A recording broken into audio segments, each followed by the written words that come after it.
All right, this area that you're seeing now presently is the area in which the saucer I talked about earlier, December 13th of 52, came in and hovered slightly below the trees. And you'll see that the photograph that I will provide as well from that original event shows that the trees are above the saucer a little bit, just a touch. So it shows you to be around a big tree, you're probably at least 75, 80, 90 feet. So that craft was about 20 feet below those trees and above the ground. And you can see these trees have filled out a little bit, obviously, in 70 years, 75 years since that event occurred. And if you follow me a little bit between the trees, up this little pathway road, there's a field at the very far end. And that was less cleared of vegetation. And that's where the second saucer came that I described, that Alan Tolman and all those dozens of witnesses came over the top of her head, over the trees, and sat down in that field. And they all went running up the field, up towards the street and up the field, and said, "My God, look at that, look at that." And Alan turned around here to George and shouted, "Look at that, can you believe that?" And George just smiled and waved and said, "Oh yeah, the boys stop by every so often." Super.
Hey Glenn, here we are back in Palomar Gardens after what, 11 years? Yes, sir. And you've got a new book to tell us all about. Yes, I do. Well, first of all, thanks for coming and partaking of the activity here and in the campgrounds. And we met a lot of people and new people, and there continues to be increased activity and interest in George Adamski and the work we have been doing for the last 60 years, and that's always very gratifying.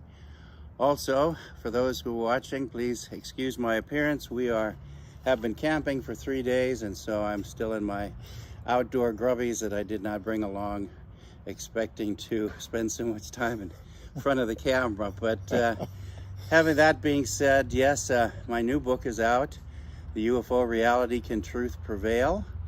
It is available through the internet publisher Blurb, blurb.com,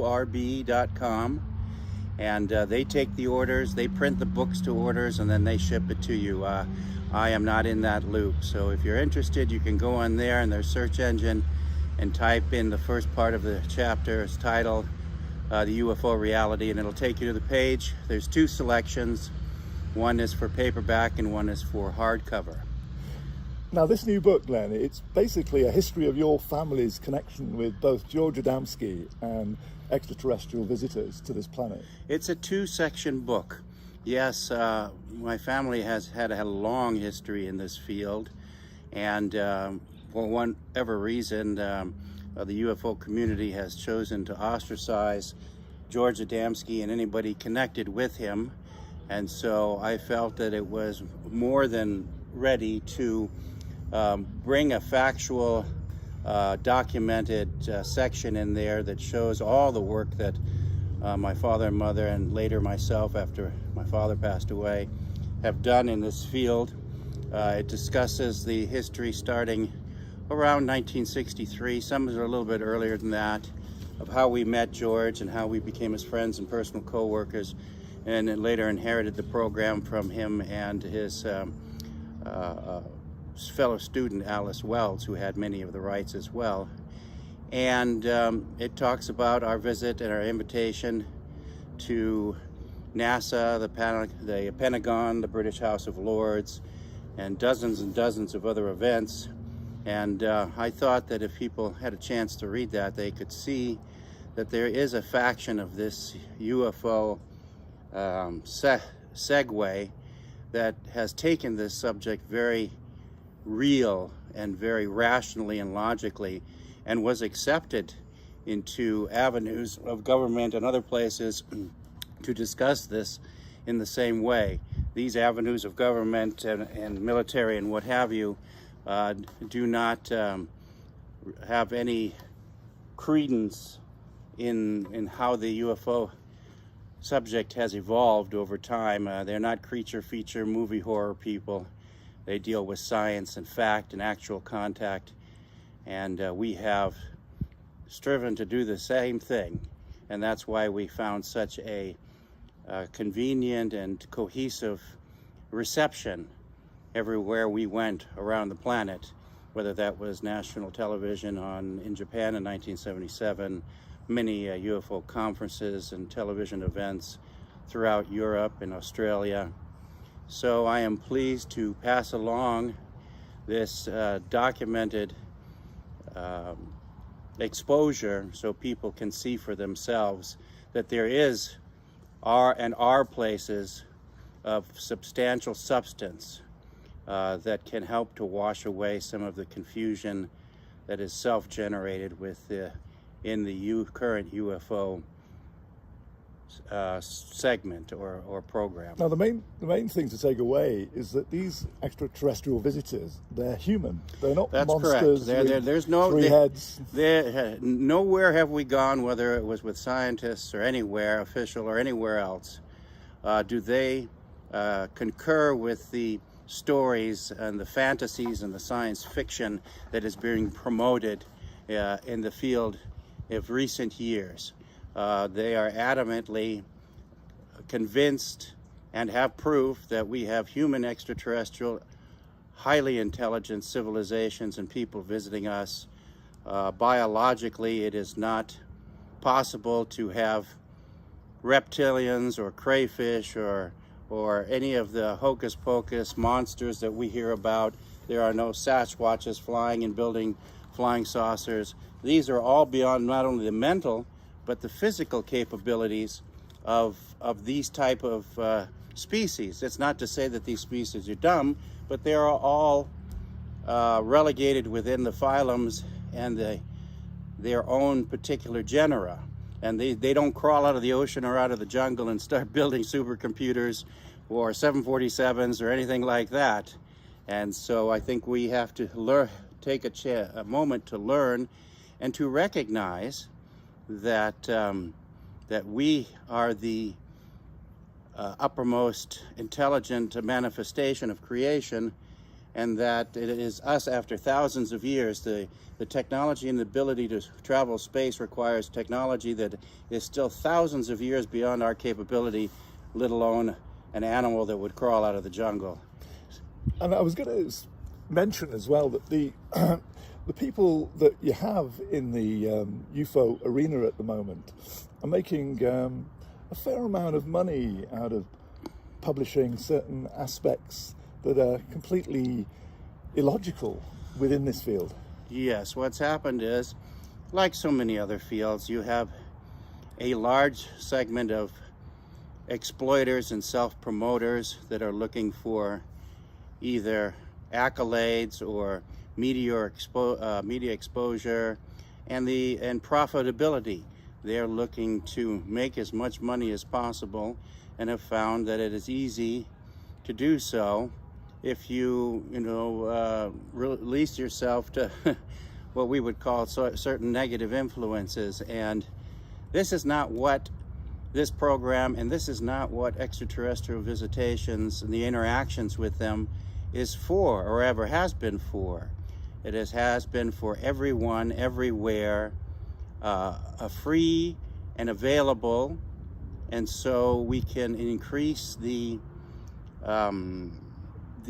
capabilities of our civilization and of our human experience so that we too can reach the point where we join them in space and in other worlds and throughout the cosmos, because that is our natural heritage.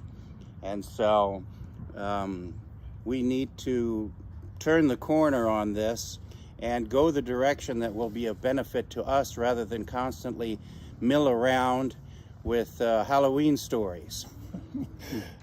The other aspect as well, which I think is fascinating, is that we're sitting in a spot where a saucer came down, literally just behind us here, and there were lots of witnesses.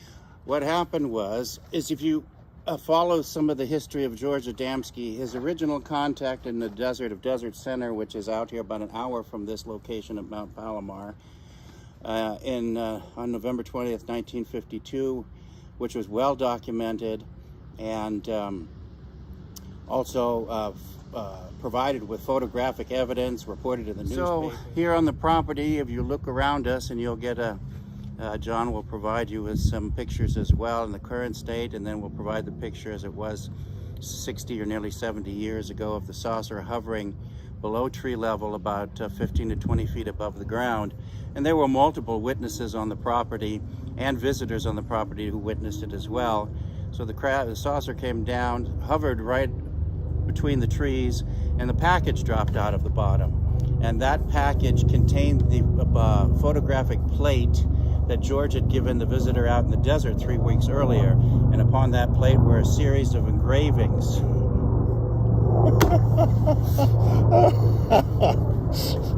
We had this problem last time, do you recall, with the birds twittering away and singing, and then somebody had a tractor, if you remember.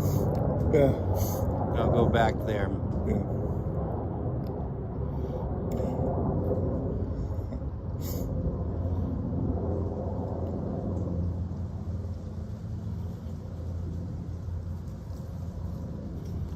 So on December 13th of 1952, this saucer came over the property here at Mount Palomar, where George and his students resided, and they had a small cafe to provide services to the astronomical personnel that would travel up and down the mountain, because the Hale 200-inch observatory sits on the mountain up above this location.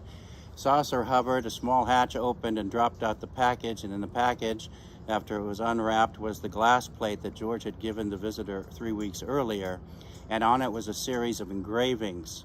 And these engravings hold the key to building or accessing electromagnetic energy, basically a map for a motor to build, and thereby give us the jump into free energy, which would solve a great deal of the world's problems. And the interesting caveat to that is 10 years later, a professor of anthropology by the name of Marcel Homé, very well known in Europe, did a lot of exploration in Brazil, in the Brazilian jungle, and he looked for megalithic remains of cities.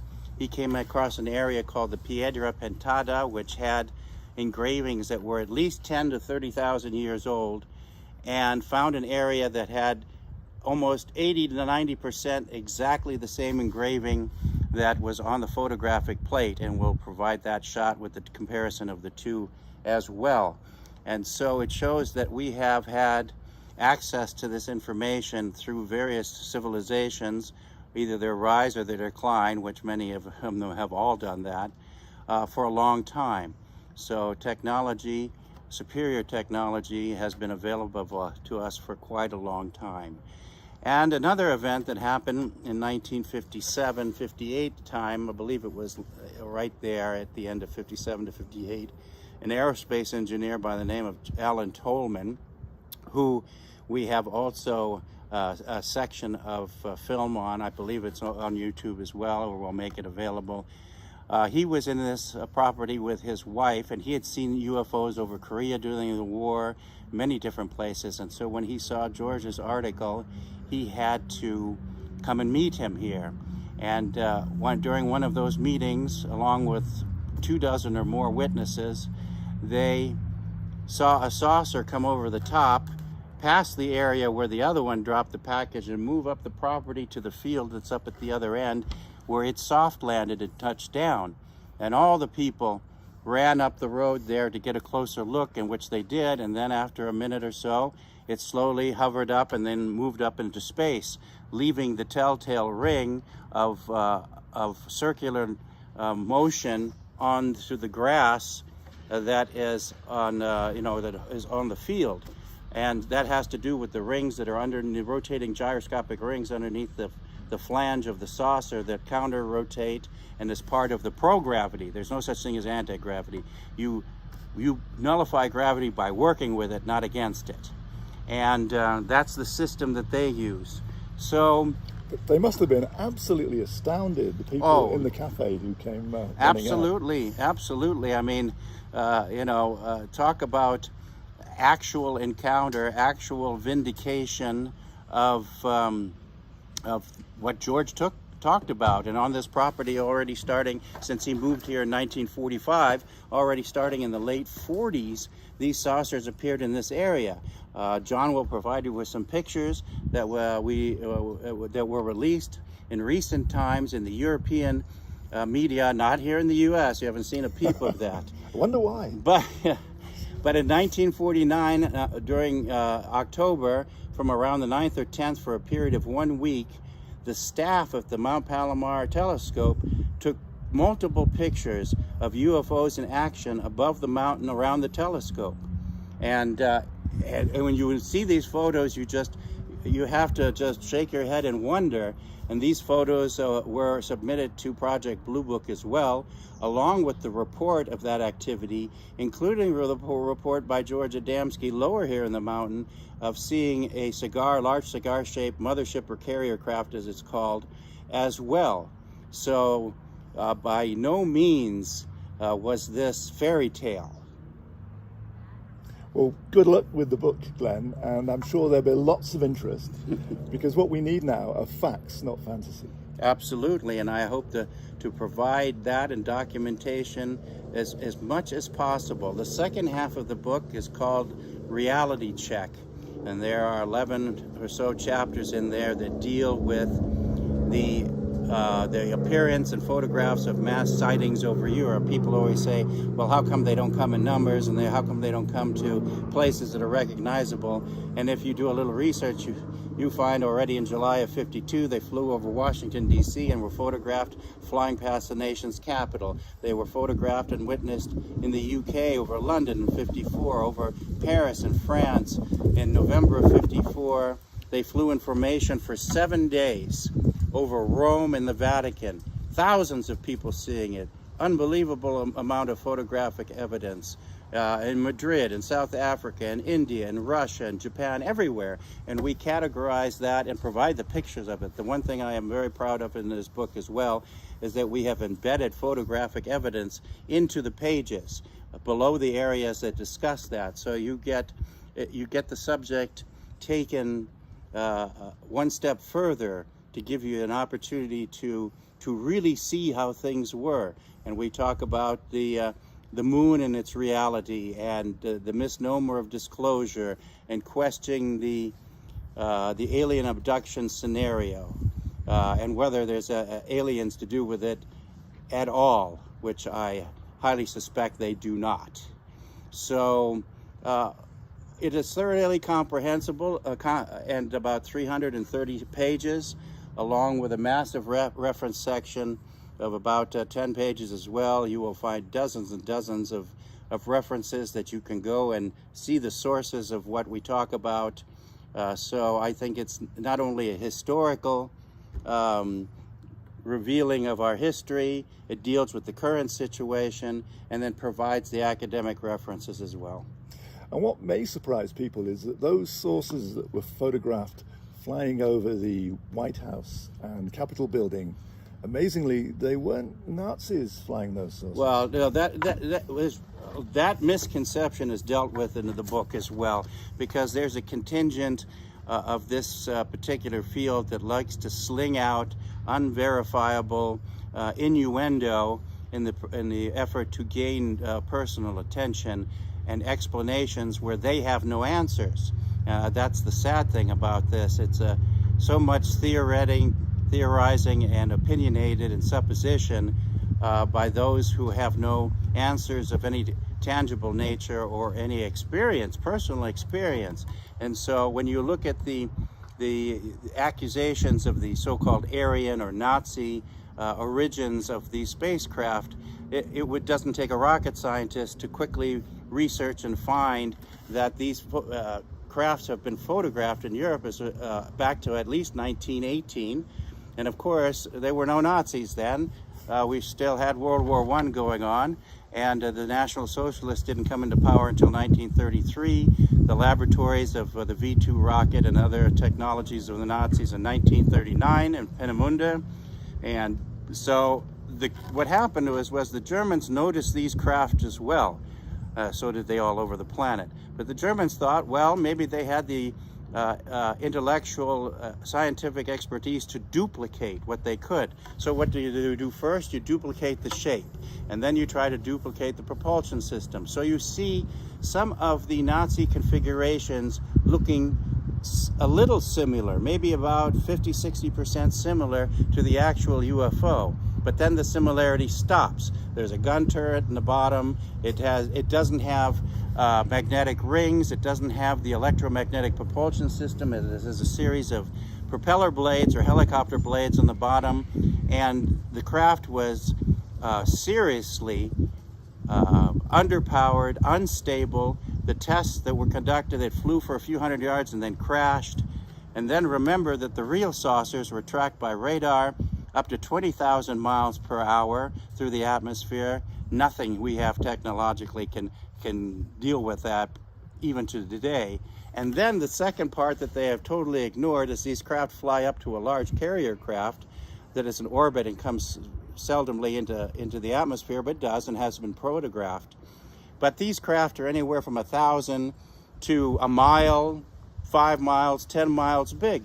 If the Germans could have produced a 10-mile long spacecraft that could fly from planet to planet and saucers that could zip around, the whole outcome of World War II would have been totally different, and totally. we'd be all speaking German and goose-stepping today. We certainly would. So the thing to remember is that there's much talk of disclosure at the moment in congressional hearings, and we have to remember really that original disclosure was Adamski disclosure in 1952, yes, and that was sat upon by the military-industrial complex. Well, George was not the only so-called contactee. There were some legitimate contacts, the two twin sisters in Norway, the woman in South Africa, the priest in Argentina and Buenos Aires, the priest in Papua New Guinea with his students who witnessed the saucers floating with the people standing on the flange of it making some repairs, and they waved back and forth to each other.